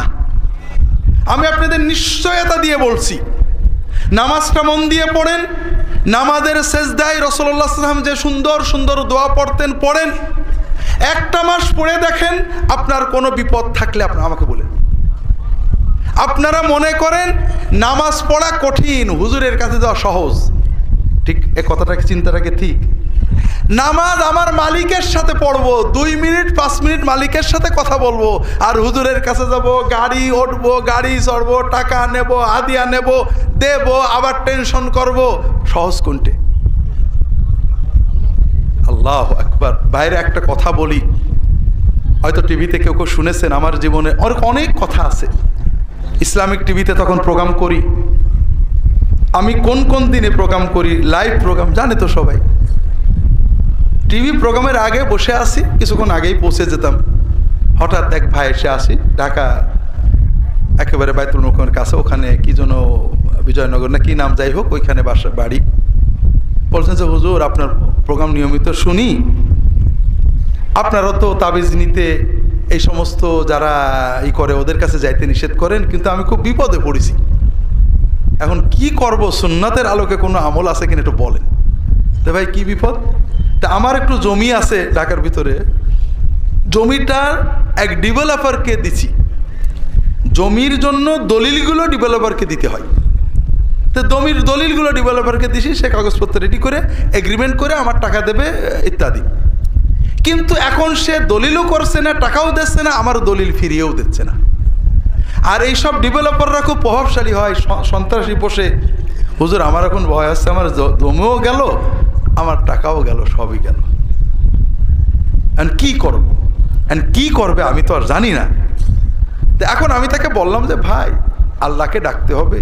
আপনি তাহাজ্জুদের নামাজে উঠে আমার রাহে বেলায়েত বই থেকে 2টো দোয়া শিখিয়ে দিলাম, যে এই দোয়াটা আপনি পড়বেন তাহাজ্জুদে সেজদায়, যে অন্তর দিয়ে অর্থ বুঝে আপনি আল্লাহর কাছে ডাকতে থাকবেন, হয়তো বা আল্লাহ বিপদ কাটে। এছাড়াও তাহাজ্জুদের পরে, নামাজের পরে এই দোয়াগুলো করবেন। 2-3 সপ্তাহ পরে উনি চলে গেছেন। 2-3 সপ্তাহ পরে বা বোধহয় 1 মাস পরে, আমার ঠিক ভালো মনে নেই, হঠাৎ দেখে আবার আসছেন উনি। তো হুজুর আলহামদুলিল্লাহ একটা সুসংবাদ আছে। তো কি হয়েছে? তো হুজুর কয়েকদিন আগে, 2-3 দিন আগে বললেন, হয়তো আমার ভালো মনে নেই, ওই ডেভেলপার এমনি এসে দলিলগুলো আমার দিয়ে চলে গেল। তাই আমি বললাম আলহামদুলিল্লাহ, আল্লাহ তো দয়া করে বিপদ কাটিয়েছেন। বলে হুজুর কিন্তু অন্য একটা বিষয় আমার মন খারাপ লাগছে। কেন ভাই? বলে হুজুর আমি এই যে কয়েক সপ্তাহ তাহাজ্জুদের নামাজে সেজদায় যে আল্লাহর কাছে দোয়া করছিলাম, কাঁদছিলাম, এত মজা পাচ্ছিলাম, এখন আমার মনে হচ্ছে যে দলিলটা যদি আরো 2-4 মাস পরে দিত তাহলে ভালোই হতো। ভাইরা, আল্লাহর ইবাদত, আল্লাহর সাথে কথা বলা যে কত মজা পাইলেন না? মনে করলেন হুজুরের কাছে যাও আরাম, আর আল্লাহর কাছে দিনের ভিতরে 10-15 মিনিট 20 মিনিট নামাজে কথা বলবে, এটা কষ্ট। ভুল বুঝলেন ভাইরা। আপনারা মনে করলেন যে কোরআনের মুরিদ হওয়া কঠিন, হুজুরের কাছে যায়। ভাইরা না, কোরআন আল্লাহর কালাম, কোরআন আপনার ঘরে আছে, পড়বেন, আল্লাহর সাথে কথা বলবেন, দিলে তাকওয়া আসবে। হ্যাঁ, এরপরে কোরআনের আলোকে যে আলেমকে ভালো পাবেন, সেই আলেমের সোহবতে যাবেন, মসলা মাসাইল শুনবেন। একা কোরআন পড়ে মুফতি হওয়ার চেষ্টা করবেন না, কারণ আল্লাহ নিজেই কোরআনে বলেছেন প্রত্যেক মুমিনকে কোরআন বুঝে পড়তে হবে। ইয়াতলুনা হাক্কা তিলাওয়াতিহি। আবার আল্লাহই কোরআনে বলেছেন ফালাউলা নাফারা মিন কুল্লি ফিরকাতিন মিনহুম তাইফাতুন লিয়াতাফাক্কাহু ফিদ্দীন। প্রত্যেক জনপদের ভিতরে কিছু মানুষ বেরিয়ে যেতে হবে, অনেক দিন গবেষণা অধ্যয়ন করে দিনের ফিকে অর্জন করতে হবে, ফকি হতে হবে। কাজে কোরআন বুঝে পড়া আর ফকি হওয়া এক জিনিস নয়। আপনি কোরআন বুঝে তাকওয়া অর্জন করবেন। মসলা মাসাইলের জন্য আলেমদের, কোরআনের আলোকে যে আলেমকে ভালো পাবেন, যে আলেমকে মুত্তাকি পাবেন, যে আলেমকে হকপন্থী পাবেন, সেই ধরনের আলেমদের সহবতে যে ফিকহ শিখবেন, মসলা শিখবেন। আল্লাহ তাআলা তৌফিক দান করুন, আমিন। হাজরিন, একথা বলার উদ্দেশ্য, আল্লাহ কোরআন কারিমে ওলি কে তা বলে দিয়েছেন। আমরা কোরআন না পড়ার কারণে চিনি নে, পাগলের মতো দৌড়িয়ে বেড়াই, ইমানটাও নষ্ট করি। আল্লাহ তাআলা কোরআন কারিমে বলছেন, আউযু বিল্লাহি মিনাশ শাইতানির রাজীম, আলা ইন্না আউলিয়া আল্লাহি লা খাউফুন আলাইহিম ওয়া লা হুম ইয়াহজানুন আল্লাযীনা আমানু ওয়া কানু ইয়াত্তাকুন। সাবধান, জেনে রাখো, আল্লাহর ওলিদের কোনো ভয় নেই, তাদের কোনো টেনশন নেই। আল্লাহর ওলি হতে পারলে ভয়ও থাকবে না, টেনশনও থাকবে না, ঠিক না ভাই? কিভাবে? একটা ছোট্ট গল্প বলি। গল্পটা আব্দুল কাদের জিলানী রহমাতুল্লাহ আলাইহির সময়ের। বাগদাদে তখন দুর্ভিক্ষ হচ্ছে। কি হচ্ছে? দুর্ভিক্ষ। দুর্ভিক্ষ মানে আমরা যারা বাংলাদেশের স্বাধীনতার সময়ে মোটামুটি বড় ছিলাম, ৭৪ সময়ে দুর্ভিক্ষ দেখেছি, দেখেননি? দুর্ভিক্ষ দেখেছেন না দেখেননি? বয়স্করা দেখেছেন না? যুবক কিশোররা দেখেনি।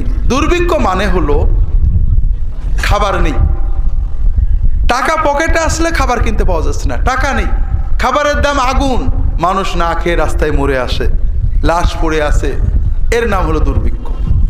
বাগদাদ মুসলমানদের রাজধানী, সেখানে দুর্ভিক্ষ কেন?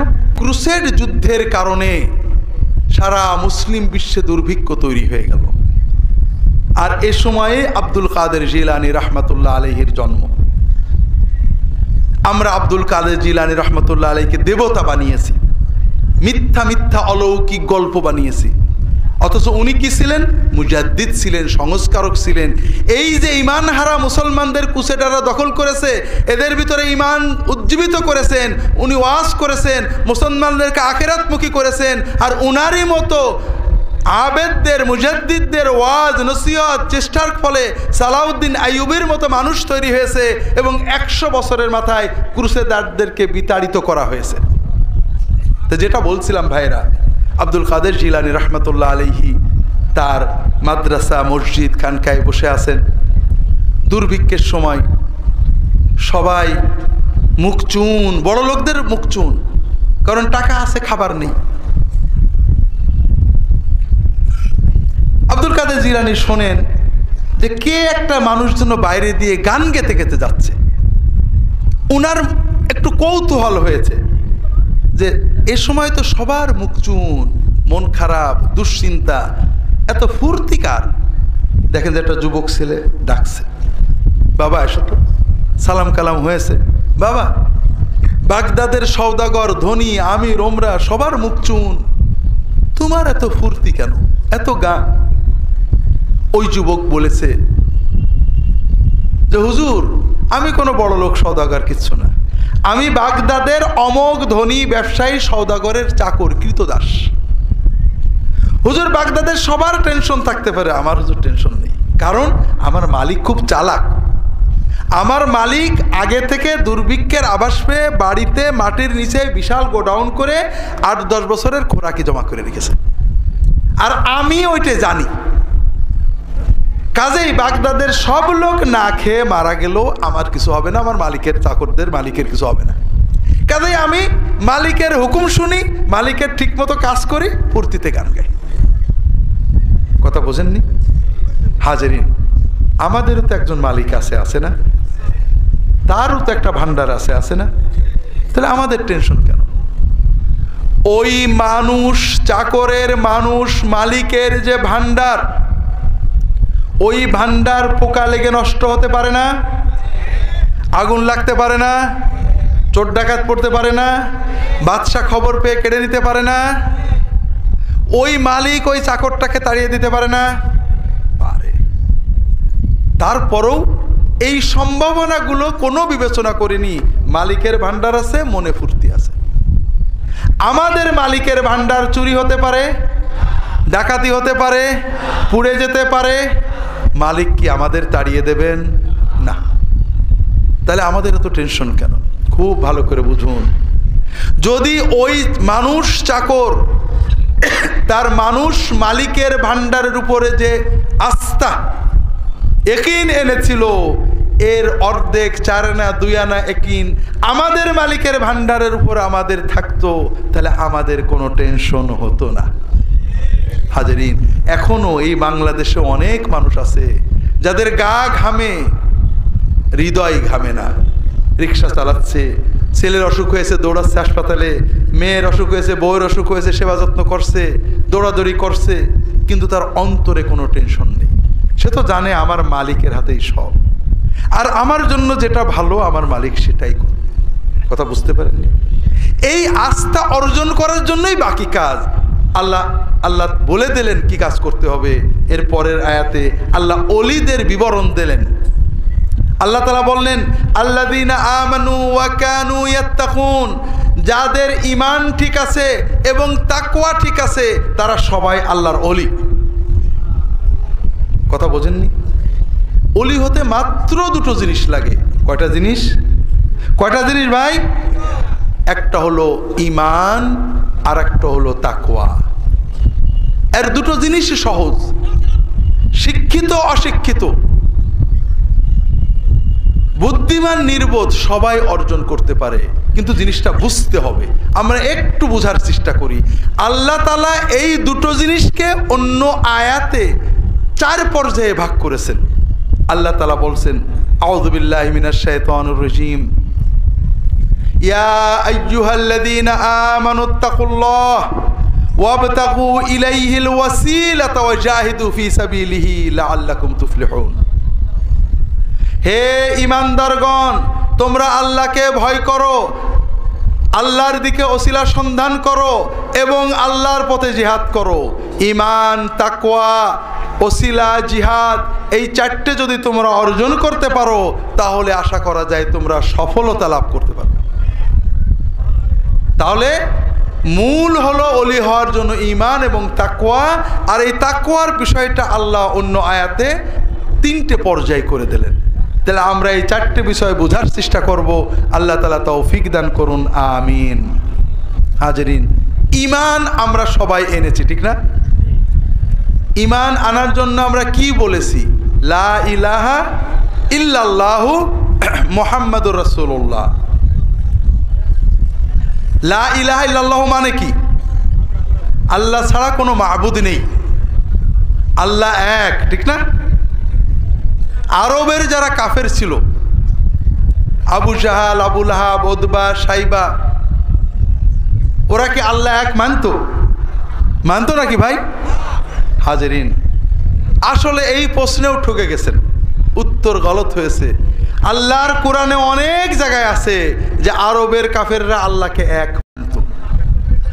তারা আল্লাহকে এক মানত, একমাত্র সৃষ্টিকর্তা, রব্বুল আলামিন, রিজিকদাতা, জীবনদাতা, মৃত্যুদাতা, বিশ্বের পরিচালক, সব বিশ্বাস করত। বিস্তারিত আয়াত আলোচনা করতে পারবো না। আমার লেখা ইসলামী আকিদা অথবা ইমাম আবু হানিফা রহমতুল্লাহ আলাইহির লেখা আল ফিকহুল আকবরের ব্যাখ্যা নিয়ে গেলে বিস্তারিত পাবেন। তারা আল্লাহর ইবাদত করত, আল্লাহকে মাবুদ মানত, আল্লাহকে একমাত্র রব্বুল আলামিন মানত। লা রব্বা ইল্লাল্লাহ, লা রাযিকা ইল্লাল্লাহ, লা খালিকা ইল্লাল্লাহ, লা মাহবুবা ইল্লাল্লাহ, সব মানত, তবে লা ইলাহা ইল্লাল্লাহ মানত না। আল্লাহু ইলাহুন মানত, আল্লাহ মাবুদ মানত, কিন্তু আল্লাহই একমাত্র মাবুদ এটা তারা মানত না। কথা কি বুঝতে পারছেন ভাইরা? তাহলে আরবের কাফেররা সব মানত, আল্লাহ একমাত্র রব্বুল আলামিন, সৃষ্টিকর্তা, সর্বশক্তিমান, তিনি ছাড়া কোনো সৃষ্টিকর্তা নেই, রব্বুল আলামিন নেই, তিনি ছাড়া কোনো সর্বশক্তিমান নেই, তিনি আমাদের মাবুদ, আমরা তার ইবাদত করব, সব বিশ্বাস করত। কিন্তু আল্লাহ ছাড়া কোনো মাবুদ নেই এইটা মানতেন না। আমি কি আপনাদের বোঝাতে পেরেছি? এখন আমার প্রশ্ন, আল্লাহকে একমাত্র সর্বশক্তিমান রব্বুল আলামিন, সকল ক্ষমতার অধিকারী মানার পরেও, তার ইবাদত করার পরেও তিনি ছাড়া কোনো মাবুদ নেই, এই কথা কেন মানল না? এই প্রশ্নের উত্তর কি জানার দরকার আছে? আমি সংক্ষেপে বলবো, বেশি বলা যাবে না। আরবের কাফেররা, আবু জাহাল, আবু লাহাব, উতবা, সাইবা, আবু তালেব, অন্যান্য কাফেররা, তারা আল্লাহর সব বিশ্বাস করত। তবে তারা বলতো আল্লাহ অনেক বড়, অনেক মহান, আল্লাহর ইবাদত করতে হবে, আল্লাহর ডাকতে হবে, আল্লাহর উমরা করতে হবে, আল্লাহর হজ করতে হবে। তবে বিপদে আপদে পড়লে আল্লাহর রহমতের জন্য, আল্লাহর নেক নজরের জন্য আল্লাহকে ডাইরেক্ট ডাকলে পাওয়া যাবে না, আল্লাহকে মাধ্যম দিয়ে ডাকতে হবে। আল্লাহর যারা প্রিয় বান্দা আছে, নবী, অলি, পীর, পয়গম্বর, ইব্রাহিম, ইসমাইল, ইয়াগুস, ইয়াউক, সুয়া, নাসর ইত্যাদি, জিব্রাইল, মিকাইল, আজরাইল, ইসরাফিল, এদেরকে ডাকতে হবে, এদের বন্দনা করতে হবে, এদের মাজারে যেতে হবে, এদের মূর্তি বানাতে হবে। মাজার নেই, মূর্তি নেই, অন্তত এদের স্মৃতিতে একটা দরগা বানিয়ে নিতে হবে, গাছতলা ঠিক করে নিতে হবে, সেখানে তাদের ডাকতে হবে, তাদের বন্দনা করতে হবে, তাদের নামে গরু জবাই করে দিতে হবে।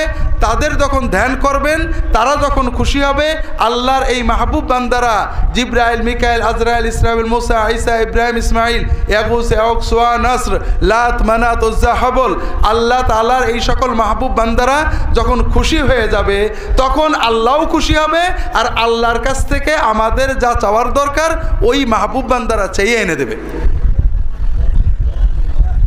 আমার কথাটা কি বুঝতে পেরেছেন? এই দাবিতে তারা আল্লাহর ইবাদত করত, বন্দনা করত, পাশাপাশি জিব্রাইল, ইসরাফিল, মিকাইল, আজরাইল, ইয়াগুস, ইয়াউক, সুয়া, নাস তাদের বন্দনা করত, ইবাদত করত। আল্লাহ রসুল সাল্লাল্লাহু আলাইহি ওয়াসাল্লাম বললেন, জিব্রাইল, মিকাইল, আজরাইল, ইসরাফিল সবার ভক্তি করতে হবে, শ্রদ্ধা করতে হবে, তাদের জন্য আল্লাহর কাছে দোয়া করতে হবে, আল্লাহ তাদের রহমত দেন, আল্লাহ তাদের দয়া করেন, আল্লাহ তাদের সালাম পৌঁছে দেন। কিন্তু চাওয়া পাওয়া কার কাছে? ইবাদত বন্দেগী কার? ইয়াকা না'বুদু ওয়া ইয়াকা নাস্তাঈন। একমাত্র কেবলমাত্র আল্লাহরই ইবাদত, একমাত্র কেবলমাত্র আল্লাহর কাছেই সাহায্য চাওয়া। কথা বোঝেননি? এই কথা শুনে আবু জেহেল, আবু লাহাব প্রচণ্ড ক্রুদ্ধ হলো, রাগ করলো, রাসূলুল্লাহ সাল্লাল্লাহু আলাইহি ওয়াসাল্লামের মারধর করতে লাগলো। জানেন তো আপনারা, বিস্তারিত যাব না। আমার প্রশ্ন হলো, আমাদের মুসলমান সমাজে আমরা যারা নিজেদের মুসলমান বলে দাবি করছি, তাদের ভিতরে এই রকম আবু জেহেলের মতো চিন্তা আছে কি নেই? অল্প না বেশি?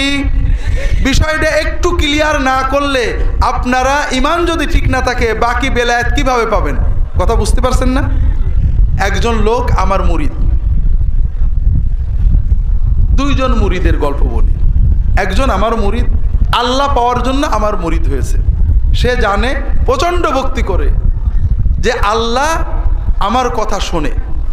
যখনই তার কোনো কষ্ট হয়, বিপদ হয়, অসুবিধা হয়, সঙ্গে সঙ্গে চিন্তা করে নিশ্চয় হুজুর বদদোয়া করেছে, নিশ্চয় হুজুর রাগ করেছে, আমার কাছে চলে আসে, আমার কাছে হুজুর একটু দোয়া করেন। কথা বোঝেননি? যখনই তার কোনো ভালো কিছু হয়, ব্যবসায় লাভ হয়, ছেলেটা পাশ করে, যে কোনো ভালো কিছু হয়, সঙ্গে সঙ্গে বলে আলহামদুলিল্লাহ, হুজুরির দোয়ায় আল্লাহ দিছে। এরকম মানুষ আছে না নেই? অল্প না বেশি? দ্বিতীয় আর একটা মানুষ এইরকম এত ভালো না, সেও আমার মুরিদ, কিন্তু সে জানে হুজুর হলেন আমার দিন শেখাবেন, আমল শেখাবেন, তরিকা শেখাবেন, দেওয়া নেওয়ার মালিক আল্লাহ। সে আল্লাহর ইবাদত করে। যখনই কোনো কষ্ট হয় আল্লাহকে, আল্লাহ আমি অন্যায় করেছি, তুমি মাফ করো, আল্লাহ তুমি না কেউ দিতে পারে না। যখনই কোনো মজা হয়, আনন্দ হয়, নেয়ামত পায়, ভালো হয়, সঙ্গে সঙ্গে কারোর কথা মনে পড়ে না, আল্লাহর কথা মনে পড়ে, আল্লাহ তুমি দেছো, তুমি দয়া করে দেছো, আল্লাহ তোমার শুকরিয়া। কথা বুঝতে পেরেছেন? প্রথম মুরিদের হৃদয়টা কাকে নিয়ে ঘোরে? প্রথম জন। আর দ্বিতীয় লোকের হৃদয়টা কাকে নিয়ে ঘোরে? প্রথম লোকটা কি কোনোদিন আল্লাহ পর্যন্ত যাইতে পারবে? কখনো না, কখনো না। আল্লাহর ওলি হতে গেলে হৃদয়টাকে তো আল্লাহর কাছে নিতে হবে। আপনি ওলি হবেন আল্লাহর, আর ঘুরবেন মন আমার পাশে, কখনো জীবন চলে যাবে, ধ্বংস হয়ে যাবে, কিছুই পাবেন না। কাজে শিরকের বেড়া থেকে বেরোতে না পারলে আপনার ওলি হওয়ার সব দরজা বন্ধ। এজন্য শিরকের বেড়াজাল ভাঙার জন্য অত্যন্ত সংক্ষেপে হলো বিষয়টা আমরা একটু বুঝি। ভাইরা, আমরাও অনেক সময় বলি, একজন জজ, ব্যারিস্টার, এমপি, মন্ত্রী, কমিশনার, চেয়ারম্যান, প্রধানমন্ত্রী, প্রেসিডেন্টের কাছে যেতে গেলে একজন তার প্রিয় লোকের সাথে নিয়ে সুপারিশ নিয়ে গেলে ভালো হয়, ঠিক না? কাজে আল্লাহর কাছে যেতে গেলেও আল্লাহর ওলিদের সুপারিশ নিয়ে বা তাদের মাধ্যমে গেলে ভালো হয়, এরকম কথা বলা হয় না, হয় না? হাজেরিন, কথাটা কেমন আমরা একটু বিবেচনা করি। যখন দুনিয়ার কোনো মানুষের কাছে আমরা সুপারিশ নিয়ে যাই, তার কারণ দুনিয়ার ওই মানুষটা আমাকে চেনে না, ঠিক না? প্রধানমন্ত্রীকে আমাকে চেনে। যদি প্রধানমন্ত্রীর কোনো প্রিয় মানুষ সাক্ষী দেয় যে এই লোকটা ভালো, অমুক তমুক, তখন তিনি আমার ব্যাপারে একটা ভালো ধারণা পাবেন, ঠিক না? আল্লাহ তো সেরকম, আল্লাহ তো আমাদের চেনেন না, ঠিক না? চেনে। কে বেশি চেনে আমাকে, আল্লাহ না পীর সাহেব? মৌলানা সাহেব না পীর সাহেব? আল্লাহ। আমার মা বাবা বেশি চেনে না আল্লাহ আমাকে বেশি চেনে? তাহলে আমরা যদি মনে করি প্রধানমন্ত্রীর মতো আল্লাহ জাহেল, আমাদের চেনে না, তাহলে কি মান থাকবে? মন্ত্রী, মিনিস্টার, চেয়ারম্যানের কাছে আমরা সুপারিশ নিয়ে যাই আর একটা কারণে, সেটা হলো চিনার পরেও অনেক সময় তারা পার্সিয়ালিটি করে না? কমিশনার সাহেব, চেয়ারম্যান সাহেব দুইজনেরই চেনে, কিন্তু পার্সিয়ালিটি করে বিচার করে, এরকম আছে না নেই? যদি চেয়ারম্যানের বউ, শাশুড়ি, শ্বশুর, শালা কারোর দিয়ে সুপারিশ করা যায়, আমি কিন্তু বাপের কথা, মার কথা, ভাইয়ের কথা বলিনি, কারণ আজকালকার মানুষরা বাপ মা ভাই বোন বোঝে না, বোঝে হলো শাশুড়ি, শ্বশুর, বউ, শালা, ঠিক না বেঠিক? অথচ জান্নাত হলো বাবা মার পায়ের নিচে। বিস্তারিত বলার সময় নেই, পারলে শেষে সংক্ষেপে বলবো। যে কথা বলছিলাম, যদি চেয়ারম্যান সাহেবকে, কমিশনার সাহেবকে তার কোনো আপনজন দিয়ে শক্ত সুপারিশ করে দেওয়া যায়, তাহলে আর উনি পার্সিয়ালিটি করে না, ঠিক না? আল্লাহও তো সেরকম। আল্লাহ আমাদের জানেন এ কথা ঠিক, কিন্তু পার্সিয়ালিটি তো করে ফেলতে পারে। যদি কেউ মনে করে আল্লাহ পার্সিয়ালিটি করতে পারে, কাজে একটা সুপারিশ দরকার, তাহলে পারে ইমানটা কি থাকবে? অনেক সময় বলা হয় কোর্টে গেলে উকিল লাগে, কাজে আল্লাহর কাছেও উকিল লাগে, শুনেছেন নাকি? এইরকম কথা মানুষের কাছে শোনেননি? আচ্ছা বলেন তো ভাইরা, কোর্টে গেলে উকিল লাগে কেন? কারণ জজ সাহেব কি জানে যে আপনার দলিল ঠিক আর ওর দলিল জাল? জজ সাহেব জানে নাকি? জজ সাহেব জাহেল, তিনি জানেন না, এই বোঝানোর জন্য উকিল লাগে। আল্লাহ তো সেরকম। আপনি দোয়া করছেন, আল্লাহ তুমি জানো আমার কোনো দোষ নেই, আমার বিরুদ্ধে মিথ্যা, আল্লাহ আমার বাঁচাই দাও, আল্লাহ তো জানেন না বোধহয় সত্যকে, তাহলে উকিল লাগবে কেন? আল্লাহ কোরআন কারিমে নিজে বলেছেন, বারবার বলেছেন, কাফা বিল্লাহি ওয়াকিলান, উকিল হিসেবে আল্লাহই যথেষ্ট। কে যথেষ্ট? আল্লাহ কোরআনে বলেছেন ফাত্তাখিযহু ওয়াকিলা, উকিল ধরো আল্লাহকে। কাকে? আল্লাহ কোরআনে বলেছেন আল্লাহ তাত্তাখিযু মিন দুনি ওয়াকিলা, আল্লাহকে ছাড়া কাউকে উকিল ধরতে পারবে না। উকিল আমাদের একমাত্র কে? বিচার আমাদের কে করবে? যে বিচার করবেন তিনি আমার উকিল, তিনি আমার নাজাতের জন্য চেষ্টা করবেন। নবী, রসুল, নেক আমল অনেকেই শাফাআত করবে। শাফাআত আর ওকালত এক নয়। শাফাআত আল্লাহর হুকুম নিয়ে আল্লাহ বলবেন যে হ্যাঁ অমুকের জন্য করতে পারো, এ আল্লাহ অমুকের জন্য আমি সুপারিশ করছি, তুমি মাফ করে দাও। আর কাকে কিভাবে জান্নাতে দেবে, কার জন্য নবী সুপারিশ করবে, কার জন্য শহীদ সুপারিশ করবে, কারোর সুপারিশ করার নেই, তাকেও আল্লাহ তাআলা নিজে জান্নাতে দিয়ে দেবেন। কাজেই ভাইরা, আল্লাহর কাছে যেতে মধ্যস্থ লাগে, মিডিয়া লাগে, এটাই হলো সকল শিরকের মূল। আল্লাহর ইবাদত বন্দেগী ডাইরেক্ট মধ্যস্থ লাগে শিখতে। কি করতে? আমাকে শেখাবেন পীর, আলেম, বুজুর্গ কিভাবে আল্লাহর ইবাদত করতে হয়, কিন্তু দোয়া কবুল হওয়ার জন্য, ডাকার জন্য কোনো মধ্যস্থ লাগে, এই কল্পনাটাই হলো সকল শিরকের মূল। আর এই শিরক কিভাবে আসছে দ্বিতীয় আয়াতে আমরা এটা বোঝার চেষ্টা করব। এবারে আমরা লা ইলাহা ইল্লাল্লাহর পরে ইমানের দ্বিতীয় অংশ কি? মুহাম্মাদুর রাসূলুল্লাহ, ঠিক না? মুহাম্মাদুর রাসূলুল্লাহ মানে কি? মানে কি ভাই? লা ইলাহা ইল্লাল্লাহ অর্থ হলো আল্লাহ ছাড়া কোনো মাবুদ নেই, আর মুহাম্মাদুর রাসূলুল্লাহ অর্থ হলো মুহাম্মদ সাল্লাল্লাহু আলাইহি ওয়াসাল্লাম ছাড়া কোনো মুর্শিদ নেই। আমাদের মাবুদ একমাত্র কে? আর আমাদের মুর্শিদ একমাত্র কে? মুহাম্মাদুর রাসূলুল্লাহ সাল্লাল্লাহু আলাইহি ওয়াসাল্লাম। মাবুদ মানে কি? ইবাদত করবে একমাত্র কার? নামাজ পড়বো, রোজা রাখবো, জিকির করব, তরিকা করব, তাসাউফ করব, জিহাদ করব, দাওয়াত দেব, ওযু করব, গোসল করব, জানাজা পড়ব, দাফন করব, মরে গেলে সব রেসানি করব। এই সব কাজের সওয়াব কার থেকে আশা করব? সওয়াব একমাত্র কে দেবে? কোন কায়দায়, কোন তরিকায় নামাজ পড়লে, রোজা রাখলে, তরিকা করলে, তাসাউফ করলে, জিহাদ করলে, দাওয়াত দিলে, ওযু করলে, গোসল করলে, কোরআন তেলাওয়াত করলে, জিকির করলে, মানুষ মারা গেলে কোন কায়দায় আমল করলে আল্লাহ কবুল করবে, সওয়াব দেবে, এই তরিকা, কায়দা, নিয়ম, পদ্ধতি আল্লাহ তাআলা একমাত্র কাকে শিখিয়েছিলেন? মুহাম্মদুর রাসূলুল্লাহ সাল্লাল্লাহু আলাইহি ওয়াসাল্লামকে। তাহলে ইবাদত একমাত্র কার? আর ইবাদতের তরিকা একমাত্র কার? মুহাম্মদুর রাসূলুল্লাহ সাল্লাল্লাহু আলাইহি ওয়াসাল্লাম। এটা না জানার কারণেই আমাদের ভিতরে বিভ্রান্তি ছড়িয়ে পড়ে। প্রথমে আমাদের ইবাদত করতে হবে একমাত্র কার? আর ইবাদতের তরিকা নিতে হবে একমাত্র কার কাছ থেকে? এই দুটো জিনিস অর্জন করা কি কোনো কঠিন কাজ ভাই? আমার অন্তর থেকে সবাইকে বের করে দেব আল্লাহ ছাড়া, চাওয়া পাওয়া ভালোবাসা আরজি কার কাছে? কার কাছে ভাই? আর আমি চলবো একমাত্র নবীর তরিকায়, এই চেতনাটা আমার মনে আনতে হবে, উজ্জীবিত করতে হবে। এরপরে আমাদের আরও 3টে কাজ লাগবে। কয়টা কাজ? 1 নম্বর হলো তাকওয়া। তাকওয়া মানে আল্লাহকে ভয় করা, আল্লাহ যা কাজ করলে রাগ করেন সেটা বর্জন করা, যে কাজ করলে খুশি হন সেটা করা। কথা কি বুঝতে পেরেছেন?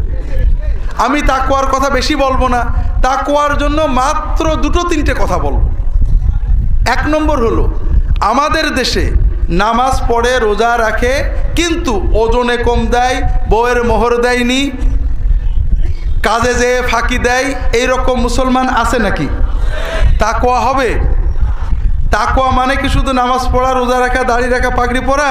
না, ওজন ঠিক করা, মানুষের হক আদায় করা, বউয়ের মোহর দেওয়া, স্বামীর সাথে ভালো ব্যবহার করা, আব্বা আম্মার হক আদায় করা, এগুলো তাকওয়ার ভিতরে আছে। আছে না ভাই? সংক্ষেপ বলি, ছোটু বলি, ভাইরা আপনি আমাকে 2000 টাকা হাদিয়া দিয়েছেন, মসজিদে 2 লাখ টাকা দিয়েছেন, কিন্তু বোনের সম্পত্তি মাত্র 20,000 টাকার, বউয়ের মোহর 50,000 টাকা দেননি, আপনি কি জান্নাতে যেতে পারবেন? বউয়ের মোহর দেওয়া, বাপের হক আদায় করা, মায়ের হক আদায় করা, স্বামীর হক আদায় করা, স্ত্রী সন্তানের হক আদায় করা, ভাই বোনের হক আদায় করা, এটা আপনার জন্য ফরজ। হুজুরের হাদিয়া দেওয়া, মসজিদে টাকা দেওয়া নফল। ফরজ বাদ দিয়ে নফল করলে কি তাকওয়া হবে ভাইরা? হবে না। আর একটা তাকওয়ার কথা আমরা বলি, খুবই গুরুত্বপূর্ণ। আমরা অনেকে ভালো মানুষ, আমরা মানুষের সাথে ভালো ব্যবহার করি, কিন্তু বাড়িতে যে বউয়ের সাথে ঝগড়া করি, এরকম মুসলমান আছে নাকি ভাই? অনেক মহিলা আছেন ভালো মানুষ, সবে বরাতে রোজা রাখেন, সবে কদরে রোজা রাখেন, কিন্তু স্ত্রী স্বামীর সাথে ঝগড়া করে, আছে নাকি ভাই? তাকওয়া হলো নাকি? স্ত্রীর রাগ সহ্য করা, তার সাথে ভালো আচরণ করা স্বামীর জন্য জরুরি। আর স্বামীর সাথে ভালো আচরণ করা, স্বামীর সেবা করা, সংসারে শান্তির সাথে সংসার করা স্ত্রীর সবচেয়ে বড় ইবাদত। আপনি যদি ফরজ বাদ দিয়ে, বড় ইবাদত বাদ দিয়ে নফল ইবাদত করেন, তাকওয়া হবে নাকি? হবে না। তৃতীয় আর একটা জিনিস শুধু বলবো ভাইরা, খুবই সংক্ষেপে, সেটা হলো আমাদের দেশে ইবাদত বন্দেগী বেশি করেন মহিলারা। সওয়ালের 6 রোজা পুরুষেরা বেশি থাকে না মহিলারা? শবে বরাতের নামাজ পুরুষেরা বেশি পড়েন না মহিলারা? শবে বরাতের রোজা, সওয়ালের রোজা, শবে বরাতের নামাজ ফরজ না নফল? আর মেয়েদের জন্য পর্দা করা ফরজ না নফল? কোনো মহিলা যদি শুধু মুখের, কপালের চুল থেকে মুখ, থুতমি, 2 কানের মধ্যবর্তী যে জায়গাটুকু, এই জায়গাটুকু জরুরি প্রয়োজনে খোলা যায়, নইলে শুধু চোখ ছাড়া বাকি দেহ ঢেকে রাখতে হবে। নামাজের ভিতরেও মুখমণ্ডল এবং কবজি ছাড়া খোলা যাবে না। কোনো মহিলা যদি বাড়ির ভিতরে দূরের আত্মীয়র সামনে যান, চুল বের করে, কান বের করে, গলা বের করে, হাত কবজি বের করে, অথবা বাইরে বেরিয়ে যান, রাস্তায় বেরিয়ে যান, এভাবে প্রতি সেকেন্ডে ওই মহিলার আমলনামায় এবং মহিলার আব্বা আম্মার আমলনামায় অথবা স্বামীর আমলনামায় একটা করে মহা কবিরা গুনাহ জমা হতে থাকে, জমা হতে থাকে। একজন মহিলা সওয়ালের 6টা রোজা রেখে 60টা নেকি অর্জন করেছেন। ওই 6 দিনে বাড়ির ভিতরে বেপরদা হয়ে, 6 দিনে রাস্তায় বাইরে বেপরদাতে 60 লক্ষ মহাকবিরা গুনাহ অর্জন করেছেন। লাভ হলো না লস হলো? ভাইরা, বেপরদা চলে কি মেয়েরা কোনো লাভ পান? রিক্সাওয়ালা ভাড়া কম নেয়, স্কুলে বেতন কম নেয়। বেপরদা চলে মেয়েরা 3টে লাভ করেন। কয়টা লাভ? একটা হলো যখন কোনো মহিলা বেপরদা হয়ে খুশবু মেখে, কসমেটিক মেখে, সেজে গুজে বাইরে যান, তখন আল্লাহর ফেরেশতারা ওই মহিলার উপর লানত করতে থাকেন যতক্ষণ না বাড়ির ভিতরে প্রবেশ করে। তাহলে প্রথম লাভ হলো লানত, অভিশাপ। দ্বিতীয় লাভ হলো ভাইরা গোনা। ওই মহিলা বিনা কষ্টে অগণিত গোনা তার আমলনামায় জমা করে নেন, ঠিক না ভাই? আবার মেয়েরা আব্বা আম্মাকে বেশি ভালোবাসে। আপনারা তো জানেন, মরার আগে সম্পত্তি ছেলেদের লিখে দিয়ে যায়, আছে নাকি ভাইরা? এই রকম যারা যাবে, কবরে যে জান্নাতের আশা করে যাবেন না। কিন্তু ওই মেয়ে যাকে সম্পত্তি দেননি, সে বাপের জন্য দোয়া করে না ছেলে করে? সত্যি কথা কোন? ছেলে কিচ্ছু করে না, বেটার বউ করতে দেয় না। ওই 1 প্লেট ভাত গরিবের দিলে মেয়েই দেয়। মেয়েরা বাবা মাদের বেশি ভালোবাসে, সেই মেয়ে ফ্রি বাবা মার নামে গুনাহ পাঠাচ্ছে। কথা বুঝতে পারছেন? 3 নম্বর লাভ হলো অ্যাসিড অথবা ইভটিজিং। অ্যাসিড অথবা ইভটিজিং, যে মেয়েরা ছোট থেকে পর্দা করেন তাদের ইভটিজিং করা হয় না, যারা বেপর্দা হয়ে উগ্রভাবে চলে তাদের ইভটিজিং করা হয়? পর্দা মানলে কোনো লস আছে? লাভ আছে। পর্দা মানলে লাভ আছে। প্রথম লাভ হলো আল্লাহ বরকত দেন, শান্তি দেন, সওয়াব দেন। দ্বিতীয় লাভ হলো পরিবারে শান্তি আছে। তৃতীয় লাভ হলো মেয়েদের সৌন্দর্য অক্ষুণ্ণ থাকে। কথা বুঝতে পেরেছেন? আমি লম্বা বলবো না। তাকওয়ার পরে আরেকটা জিনিস লাগবে, ওসিলা। ঠিক না? ওসিলা মানে কি? ওসিলা মানে কি ভাই বলেন না? মাধ্যম। মাশাআল্লাহ, একটু ভালো করে বোঝেন। আমরা আজানের পর একটা দোয়া করি, সেই দোয়ায় কি বলি? আল্লাহুম্মা রাব্বা হাযিহি দাওয়াতিত তাম্মাতি ওয়াস সালাতিল কায়েমা আতে মুহাম্মাদানিল ওসিলা। আল্লাহ মুহাম্মদকে ওসিলা দাও। ওসিলা মানে মাধ্যম। অর্থাৎ আল্লাহ মুহাম্মদ সাল্লাল্লাহু আলাইহি ওয়াসাল্লামের তো জান্নাতে যাওয়ার কোনো মাধ্যম নেই, ওনার কোনো মধ্যস্থ করার কেউ নেই, ওনাকে একটা মাধ্যম দিয়ে দাও। অর্থটাকে এইরকম। অর্থ আপনাদের পছন্দ হলো? ওসিলা মানে মাধ্যম, এটা সম্পূর্ণ গোমরাহি কথা, ভুল কথা। বাংলায় ওসিলা মানে মাধ্যম, আরবিতে নয়। শব্দের অর্থ পরিবর্তন হয়ে গেছে। এই বাংলা ভাষাতেও 200 বছর আগে সন্দেশ মানে ছিল সংবাদ, আর এখন সন্দেশ মানে মিষ্টি। কথা বোঝেন না? আরবিতে আগের জামানায় হালিব মানে ছিল দুধ, এই লবণ মানে ছিল দুধ, আর এখন সৌদি আরবে যে লবণ চাইলে দেবে ঘোল। শব্দের অর্থ পাল্টে যায়। ওসিলা মানে হলো নৈকট্য। আল্লাহ আমাদের নবী মুহাম্মদ সাল্লাল্লাহু আলাইহি ওয়াসাল্লাম নৈকট্য দেন। আপনারা কোরআন পড়েন, তফসির পড়েন, আরবি সব জায়গায় পাবেন। ওসিলা মানে কি? আল্লাহ বললেন তাকওয়া অর্জন করো, মানে ফরজ ওয়াজিব ইবাদত করো, হারাম বর্জন করো। এরপরে বেশি বেশি নেক আমলের প্রতিযোগিতা করো, বেশি বেশি নেক আমলের প্রতিযোগিতা করো। আপনি একজন আলেমের কাছে গেছেন দিন শিখতে, এটাও ওসিলা, এটাও নেক আমল। আপনি কোরআন পড়েছেন, নেক আমল। তবে আমি খুব সংক্ষেপে, খুবই সংক্ষেপে কয়েকটা নেক আমলের কথা বলবো। 1 নম্বর হলো ভাইরা, মুসলমানে হিংসা করা একটা আল্লাহর ফরজ ইবাদত। ঠিক না ভাই? ফরজ ইবাদত না? আচ্ছা বলেন তো, আপনাদের এলাকায় যদি ভোটার হয় 1000, ফজরের নামাজের মুসল্লি হয় কয়জন? 5 জন। 5 জনের একজন জামাত ইসলাম, একজন তবলিগ, একজন চরমোনাই, একজন ফুরফুরা। এরা পরস্পরে হিংসা করে না মহব্বত করে? মহব্বত করে। জামাত ইসলামের চরমোনাইয়ের খুব মহব্বত। ঠিক না? তাহলে বোঝা গেল কি, আপনাদের গ্রামের সবচেয়ে বড় বুজুর্গ যারা, তারা যে কাজটা করে এটা আল্লাহর ফরজ ইবাদত না? তাহলে নবীর সুন্নত তো।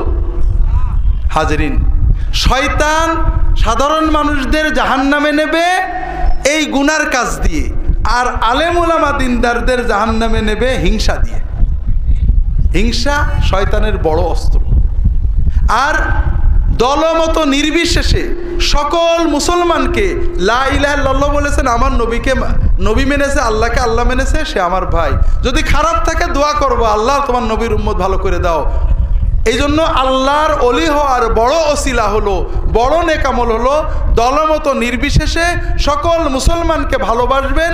মুসলমানের খারাপ দেখলে আল্লাহর কাছে হেদায়েতের দোয়া করবেন। মুসলমানকে হিংসা করবেন না, দুশ্মন ভাববেন না। বুঝতে পেরেছেন তো?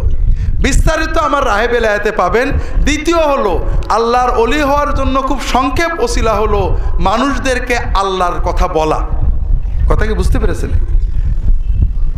আমাদের দেশে আপনাদের আশেপাশে বেনামাজি গুনাহগার আছে না নেই? ওই বেনামাজিদের যখন কিয়ামতের দিন জাহান্নামে নেওয়া হবে, তারা যদি আল্লাহকে বলে, আল্লাহ আসলে নামাজ না পড়লে তো সত্যি জাহান্নামে যেতে হয়, আমার পাশে নামাজিরা ছিল কোনোদিন বলিনি, আল্লাহ ওরা কিন্তু দায়ী, আপনি কি বলবেন? খুব ভালো করে বুঝুন, আল্লাহর সাথে বিজনেসের জন্য মানুষকে আল্লাহর দিকে ডাকার, ভালো কথা বলার চেয়ে বড় ইবাদত আর নেই। আপনি কোনো মানুষকে যদি ভালো কথা বলেন, সে শুনুক আর না শুনুক, আপনার আমলনামায় একটা বিরাট সদকা জমা হয়ে যাবে। আর যদি ওই লোকটাকে কোনো রকমে একটু ভালো পথে আনতে পারেন, তাহলে ওই লোক জীবনে যত নেকামল করবে, ওই লোকের মাধ্যমে যত লোক ভালো হবে, কিয়ামত পর্যন্ত তাদের সমান সওয়াব কমিশন হিসেবে আপনার আমলনামায় জমা হয়ে যাবে। এর চেয়ে সহজ ব্যবসা আর নেই। আপনাদের দেশে ইন্স্যুরেন্সের কমিশন এজেন্টরা আসে না? আপনাকে বলে যে ভাই আপনি কি ইন্স্যুরেন্স করেছেন? আপনি যদি বলেন হ্যাঁ অমুক কোম্পানিতে করেছি, ও খুশি হয় না বেজার হয়? বেজার হয়। এই যে ভাই বসে বেজার হয়, ওর কাস্টমার পেল না। তাহলে আমরা যখন দেখব কোনো মানুষ নামাজ পড়ে না, রোজা রাখে না, অন্যায় করে, আমরা খুশি হব যে একটা কাস্টমার পাইছি। একে যদি কোনো মতে জান্নাতে নিতে পারি তাহলে আমার বিজনেস। আচ্ছা বলেন তো, আপনাদের ওই কমিশন এজেন্ট যখন ইন্স্যুরেন্সের অনেক গল্প বলে, আপনারা তখন রাগ করেন, বাজে কথা বলেন, ও তো রাগ করে, ঠিক না? আবার আসে, ঠিক না? কেন? ও জানে যতই রাগ করুক, কোনো রকমে ওকে একবার ইন্স্যুরেন্সে ঢুকাতে পারলে আমি কমিশনগুলো পাবো, ঠিক না? তো ভাইরা, আমরাও তো আল্লাহর সাথে বিজনেসের চেতনা রাখবো, কখনো কারোর উপর রাগ করব না। আল্লাহ, আমি একটা কাস্টমার পাইছি, একে যদি মসজিদ পর্যন্ত নিতে পারি তাহলে তো আমি তোমার কাছে অনেক পুরস্কার পাবো। রাগ করলে যাব, বারবার যাব, তাকে মসজিদে নেওয়ার চেষ্টা করব, দিনের পথে নেওয়ার চেষ্টা করব, আল্লাহর জন্য দাওয়াত দেব। ভাইরা, আজকাল আমরা কেউ আল্লাহর জন্য দাওয়াত দিই না, আমরা প্রত্যেকে তার নিজ নিজ দলের জন্য দাওয়াত দিই। কেউ নামাজ পড়ে রোজা রেখে খুশি হই না, চিন্তা করলে আমার দলে আসলো কিনা। আল্লাহর হস্তে মানুষদেরকে ভালো কথা বলেন, আদর করে বলেন, এটা আল্লাহর কাছে যাওয়ার অন্যতম ওসিলা। আর সর্বশেষ যেটা বলবো, সব সময় আল্লাহর জিকির করবেন। কথা কি বুঝতে পেরেছেন? যখন আমরা জিকির করি, আল্লাহর ডাকি, মনে মনে আল্লাহর সাথে কথা বলি, চুলোয় বসে রান্না করতে, লাঙল ধরে রিক্সা চালাতে, দোকানে বসে আল্লাহর সাথে কথা বলছি, আল্লাহ আমার ওই জিনিসটা দরকার দিয়ে দাও, আল্লাহ আল্লাহ অনেক অসুবিধা আছে দূর করে দাও, আল্লাহ আল্লাহ আমার বউটা কথা শোনা ঠিক করে দাও, আল্লাহ আমার স্বামী অত্যাচার করে ভালো করে দাও। যতক্ষণ বান্দা আল্লাহর জিকির করে, দরুদ শরীফ পড়ে, অথবা আল্লাহর সাথে কথা বলে, ততক্ষণ ওযু থাকার না থাক, গোসল থাকার না থাক, তার আমলনামায় মহা ইবাদতের সওয়াব লেখা হতে থাকে, তার কলবে ঈমান বাড়তে থাকে। সবচেয়ে বড় কথা ভাইরা, যখন বান্দা আল্লাহর সাথে কথা বলে, আল্লাহ কোনো বান্দার দোয়া ব্যর্থ করেন না।